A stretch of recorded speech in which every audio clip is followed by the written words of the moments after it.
What's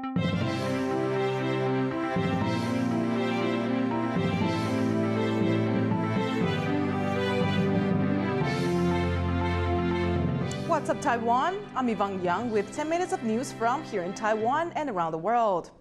President Tsai is heading back to Taiwan after a trip to the Americas. In the final press conference, she defended her foreign policy record and criticized her predecessor's recent remarks on China. John Van Trieste has this report. President Tsai greets the press in Los Angeles as she prepares to head home. It's been an eventful 10 days. She's visited diplomatic allies in Guatemala and Belize, and she's met with U.S. House Speaker Kevin McCarthy in California, a historic first for Taiwan's leader. Now she wraps up her latest overseas trip by fielding questions from reporters. She summed up the trip's significance. 是不是突破？这是不同人有不同的解读了哈。但我来看总统过境都行之有年。那在过境的时候，我们跟朋友之间也会有做一些交流哈。And defended her foreign policy. 就是以一个总统对台湾的最佳利益考量来行塑的一个政策那我也希望未来的总统，不论是哪一党的总统，都能够延续这样的一个决策的模式。But it's China that drew some reporters' interest. Beijing has lured most of Taiwan's former allies in the region into switching recognition, including Honduras, which did so just days before Tsai set off. Tsai's predecessor, Ying-jeou, is also returning from a much-publicized trip to China, the first by a former or serving Taiwanese president. During his trip, he said both Beijing and Taipei belong to one China.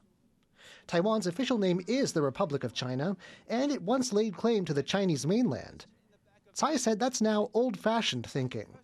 现在已经是2023年了哈，他这个论述应该是在1970年代的论述了哈，所以这个讲法是有跟现在的环境是有一些差距了哈。那但是我们以现在的情境来看，这有一个非常清楚的事实哈，也就是说中华民国跟中华人民共和国互不隶属。But Ma's party, the Kuomintang, disagrees. A party spokesperson says Ma's trip has made Taiwan's voice heard in China and shows that it's possible to hold peaceful exchanges while upholding Taiwan's dignity. These two different visions of China policy will be on the ballot next year as Taiwan goes to the polls to choose its next president. Due to term limits, Tsai won't be running again, making it unclear how her legacy will be carried forward. Leon Lien and John Van Trieste for TaiwanPlus. To find out more about the impact of Tsai's historic trip to the United States, Rick Glauer spoke to Voice of America reporter Yihua Li in Los Angeles. Many people are talking about a muted response from China, particularly compared to the visit by the last US House Speaker, Nancy Pelosi, to Taiwan last year, where we saw a lot of drills around the island of Taiwan by China. Is there a sense of relief in the US that China hasn't reacted in a particularly over-the-top way? Yes, I think this is it's still too kind of early to decide if China will take any reaction or doing any response to this.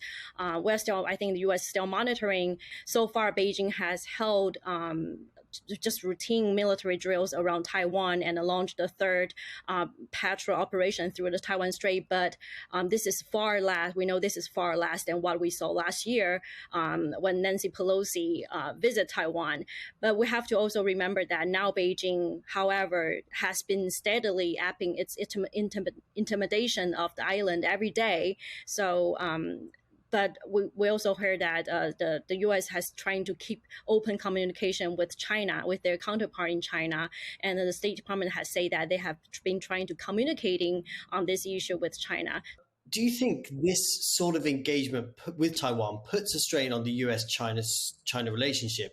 And why might leaders like Kevin McCarthy think it's still worth pursuing a friendship with Taiwan despite the strain it puts on those US-China ties?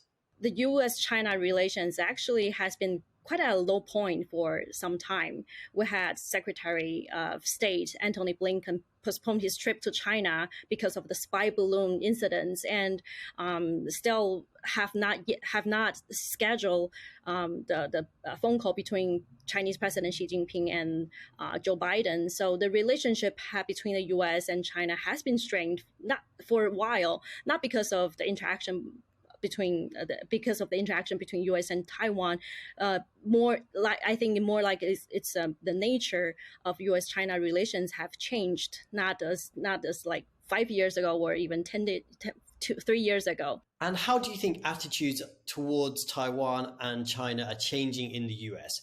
Do you think ties will continue to get closer between the US and Taiwan? Will we see more exchanges like this? We probably can expect much more legislations or more talking or conversations between U.S. and Taiwan. And then actually, I did try to talk to some of the members that were participating in the private session with President Tsai yesterday, and they all told me that they are trying to promote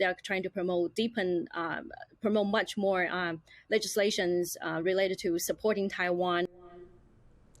That was Rick Glauer speaking to Voice of America reporter Yihua Li about Tsai's trip to the United States.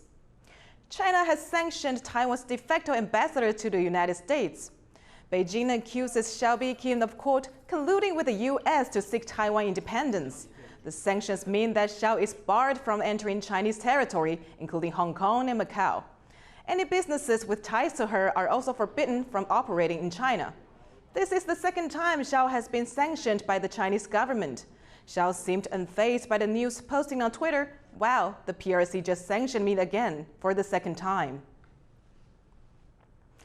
Taiwan's former president Ma Ying-jeou has returned to Taiwan after his trip to China. Ma spoke to the media on Friday after arriving at Taoyuan Airport. He talked about the enthusiasm of the students he brought as part of his delegation. Ma called for more exchanges between young people in Taiwan and China. The former president also highlighted the importance of the 1992 consensus. This refers to an unwritten agreement between his party, the opposition Kuomintang, and China. Under it, both sides agree there is one China, but they can disagree about which China this refers to. 媒体评论所说的9·2共识又活过来了。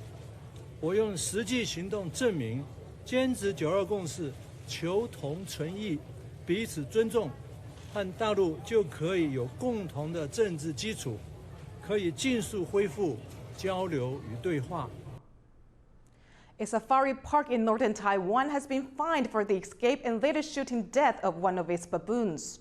The animal got out from Liufu village in early March and was on the loose for over 2 weeks before it was shot and killed by the hunter. The shooting of the baboon caused a public uproar. The Hsinchu County government has fined the park $1,600 for violating animal protection laws. The park has also been given a month to improve its facilities to prevent such an incident from happening again. Taiwan Week, a festival of theater arts, is set to kick off at the National Theater and Concert Hall this weekend. It's a chance for local artists to meet international promoters and take their works overseas. This year is the first in-person event, with previous years affected by the COVID-19 pandemic. Almost 20 performing arts pieces reflecting Taiwan's society and identity have been selected for the festival. These include pieces by famous modern dance troupe Cloudgate Theater.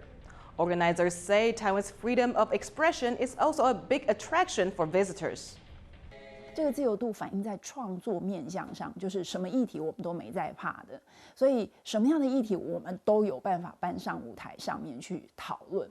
有些国家可能也许因为，例如说比较保守，那同志议题，或者是这个某些政治议题，它可能就不能搬上舞台上来演出。可是就台湾来说，好像这些都不成为我们的任何的限制哦。 Thank you for watching What's Up Taiwan. Finally, today we'll leave you with images of Taiwan President Tsai leaving Los Angeles, with many supporters there to see her off. I'm Yvonne Yang. Take care and see you next time.